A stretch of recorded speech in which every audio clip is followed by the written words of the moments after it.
I'd like to welcome everybody to Crypto Nation News. I'm James Malpass, and today I want to look at headlines once again.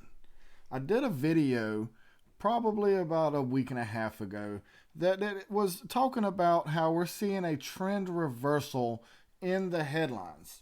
And this one is no different. Perfecting instant XRP remittances, key goal at payments giant MoneyGram. This is a quote from the CEO of Alexander Holmes. We know that Alex Holmes was on CNN talking about XRP, praising XRP, and talking about how they plan their ramp up with the use of XRP. And I think that we all understand MoneyGram's thoughts and opinions of the use of XRP, how we understand that it's going to take time to get makers and buyers on the other end of the market so that we are able to transfer money across borders, because it takes somebody on side A and somebody on side B to be willing to sell and buy, whether it be pesos, euros, whatever, and use XRP as that bridge.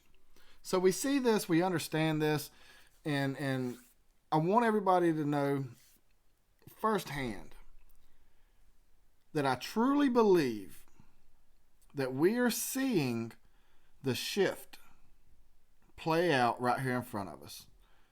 All the main headlines about XRP, all the main headlines about the advancements that Ripple is making with ILP, with distributed ledger technology, and facilitating ODL, which is on-demand liquidity, utilizing XRP. I think that we have seen so many headlines about what is going on with XRP that we're starting to lose sight about how others feel about Bitcoin. We have our own personal opinions, but we have the best quote that I have ever seen about the true utility of Bitcoin coming from Mark Cuban. Cuban previously remarked that he thinks there's no chance for Bitcoin to become a widely used currency, and argued that bananas have more utility than Bitcoin because he can eat them. Not because it can't work technically, although there are challenges. It could, but rather because it's too difficult to use, too easy to hack, way too easy to lose, too hard to understand, too hard to assess a value. This is coming directly from Mark Cuban. And you know that we got Pompliano, however you say his name, Pompliano, Pomp. He's always going to come to the defense. He's always going to stand up for Bitcoin and try to make somebody understand what he sees in it. And his tweet come out and said, Mark, what information would you change your mind on Bitcoin? What information would make you change your mind on Bitcoin? Many of your concerns are shared by others, but there is a lot of information that refutes those concerns. If you are serious about learning here, I'm happy to fly to Dallas and spend time explaining. Let me know. Mark Cuban shot it down pretty quick. There's always a counter to every argument. It's also easy to promote what you want and hope a product, service, commodity, or in this case, protocol can and will do. What changes minds is when it actually has the impact it was projected to have. Everything else is purely academic. I can think of one that is stepping up, and it is showing that it can do what the protocol said it can do. It can do what the academic of the papers said that it can do. I think you know what I'm referring to. And if you don't, let me remind you that there is one digital asset in the space that is ready for enterprise use, that has real partnerships solving real problems.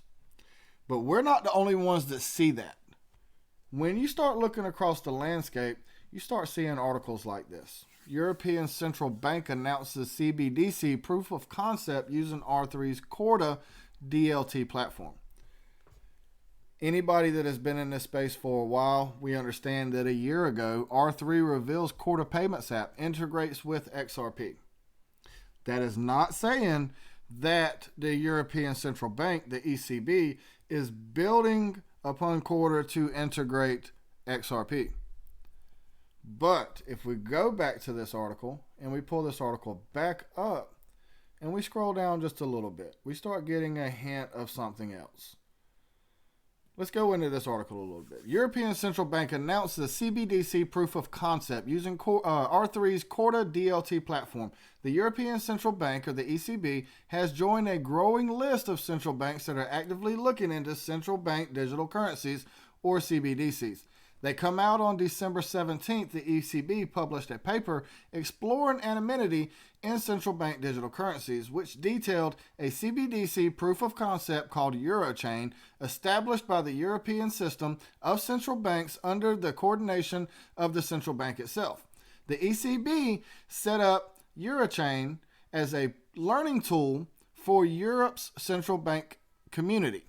All right, so when you start thinking about learning coins, we have seen learning coins before. The Federal Reserve set up one, and it was actually called the learning coin. And in my belief, and this is just speculation on my behalf, but I still believe that the JPM coin that come out by JP Morgan is nothing more than that also. Just something to teach people how to use this technology when it comes to integrating it into your day-to-day use of remittance payments, of cross-border payments, and whatever type of payments it is you're trying to facilitate. But what really grabbed my attention about this article, the proof of concept has been developed in cooperation with Accenture. The key word here is Accenture. I personally, and I don't know how much you have known about Accenture, but you don't really hear a lot about Accenture. So I went looking for them, and I wanted to see exactly what they are. And here they are. Real-time cross-border commercial payments using DLT, distributed ledger technology.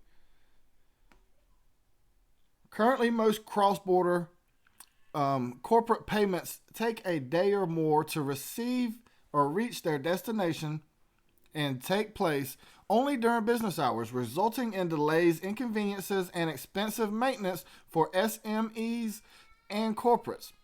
This, in turn, only challenges banks' ability to enable real-time transactions.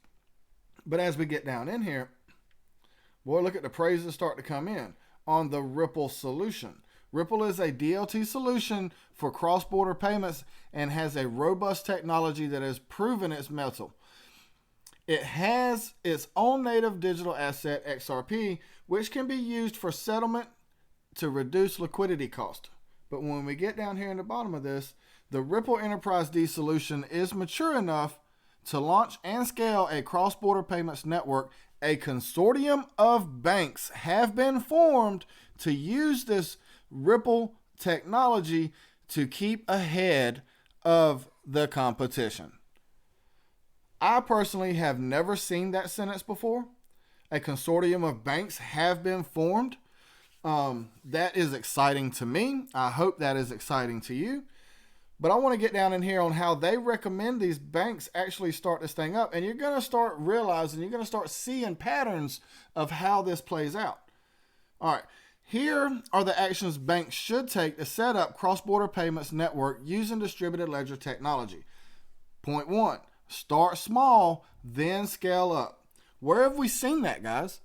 We have seen that directly through the way MoneyGram is starting to attack their use of XRP for cross-border payments. Start small, then scale up. Starting small, implementing DLT technology allows learning by doing and gradual rollout that can be scaled steadily in a contained and controlled way. Step 2, know the known knowns. Each bank can make the internal preparations. They know that their IT systems, business processes, regulatory obligations, customers' revenues, and business volumes. So they know all of these things. So they need to make sure that they're thinking about these things as they start to integrate with distributed ledger technology. Step 3, define the controls. The known unknowns. Banks in the network need to collaborate and analyze and define the controls, operating rules, and the governance around them by initially only to the detail required to start the network. Once we've done these 3 steps, step 4 is to assess the growth scenario. The unknown knowns. These require a strategy for the rollout to customers acquisitions, products and services to offer, transition growth rates, new revenue streams, and the impact on correspondent banking.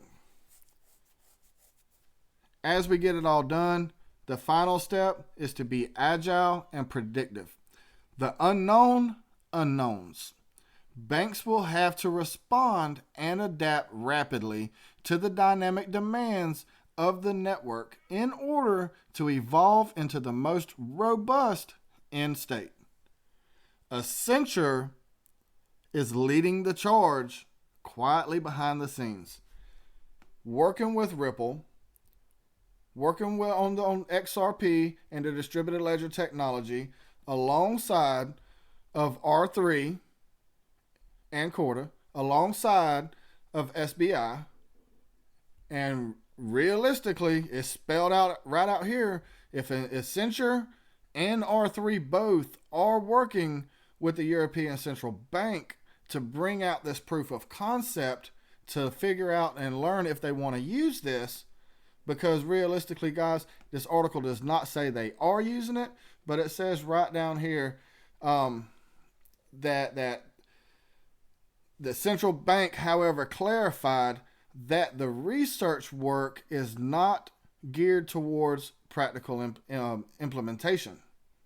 And it does not imply any decision to proceed with the CBDC. As such, the paper states that the scalability of the prototype was, for example, not analyzed. Guys, we know the scalability for ODL is there. We know that it can meet scale. We know that it can transfer what it says it's going to transfer, and it can do it at a high volume rate. I'm getting really, really excited as more and more pieces of this puzzle come together. Guys, I'm gonna put all of these articles in the description of this video, and I really want you to dig into this and really look at what Accenture is doing with Ripple, what R3 is doing with XRP, and what it looks like from reading this article, what it looks like the ECB is now doing with both of them. I'm very, very excited to see where this all plays out. At the moment, all we have is just pieces of a puzzle. The puzzle is starting to form. We're starting to see more and more people realize that Bitcoin has no utility. Mark Cuban said it himself. There's more utility in a banana than there is in Bitcoin, simply for the fact that he can eat the banana. There ain't nothing he can do with Bitcoin. He's actually come out and said that he owns just over $500 worth of Bitcoin. I remember when there was a time when there was a lot of people that was talking about, Mark Cuban owns Bitcoin. Bitcoin's going to be the thing. But here it is, guys. He owns a little over $500 worth of Bitcoin, and he says that he has more utility in a banana than Bitcoin. But we see praise after praise after praise of XRP. We see praise after praise after praise of what Ripple is doing, stepping up into the forefront. We have SBI stepping up. We have R3 stepping up. We have Accenture stepping up. We have so many people in the background that are just quietly got their head down, working towards the common end goal. And the common end goal is realistic, and it's going to happen, guys. There's nobody that can hold it back. And here it is right here. A consortium of banks is being formed to use this Ripple technology to keep ahead of the competition. It's all spelled out in black and white. All we have to do is just do our own research. Don't hold my feet to the fire on any of it. Make sure you dig in and do your own research. Don't listen to a YouTuber when it comes to your investment strategy. Make sure you have your own strategy. Make sure you're doing your own research. I'm just here to show you where pieces of the puzzle are. That way you can dig in and make your own decision and be accountable for your own decisions. As always, guys, if you like the content, please like, please subscribe. We may not have it all together, but together we can have it all, guys. Keep that in mind as you move forward through your day. And I will see you in the next one.